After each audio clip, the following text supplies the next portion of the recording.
turn partnering today at Jumptown. It's week 2.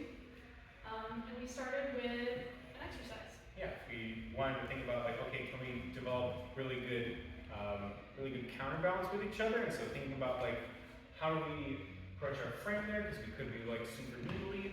Yeah, so personal frame first, right? And then partner frame. Yeah. So we talked about having too little tone.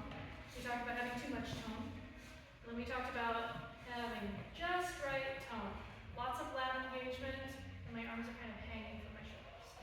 Yeah, we own our frame, we own our musculature, but we're not locked down. So when we have that, then we can rely upon each other to be able to have kind of that nice counterbalance seeking. And this away motion is like so characteristic of Lindy Hop. So we want to be able to make sure that we can like develop that with each other instead of coming to like just the light touch end of it. Yeah.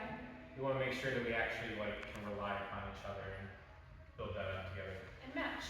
Yeah, so we tried that in a variety of different ways. We tried different levels of tone for that. We tried that in both hands. We tried with classical open, and then we also tried it in closed. We saw how difficult it was to get all the way to those extremes of like way locked down and way loosey-goosey. So try to find that happy medium. It's going to be a little bit different for everybody, but using that to inform how we dance.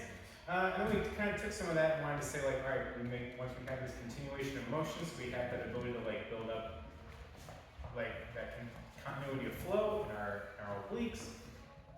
When we knew that we had that, then we said we're going to revisit tuck turns from level 1. So we have rock, tuck, turn. So the big thing that I'm thinking about is like I really want to make sure that I'm actually engaged in my obliques and I turn my partner instead of just being like, go do a thing, right? This is army and it's not going to feel as nicely as if I rotate, rotate, rotate. Yeah, move your own body to move your follow, right? Exactly. Yeah, we did another move too.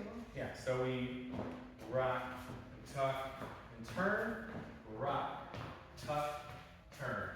Same things apply that we're thinking about, that we have that rotation of our own self, so we rotate, rotate. Leads we're thinking about, make sure we lead our own selves, like, or we move our own body, so we're going to rotate in each of these cases.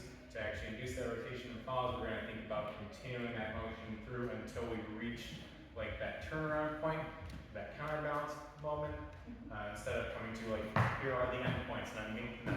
Kind of gushy transitions. Y'all did really well with that. We'll focus on some new ideas next week. Thank you.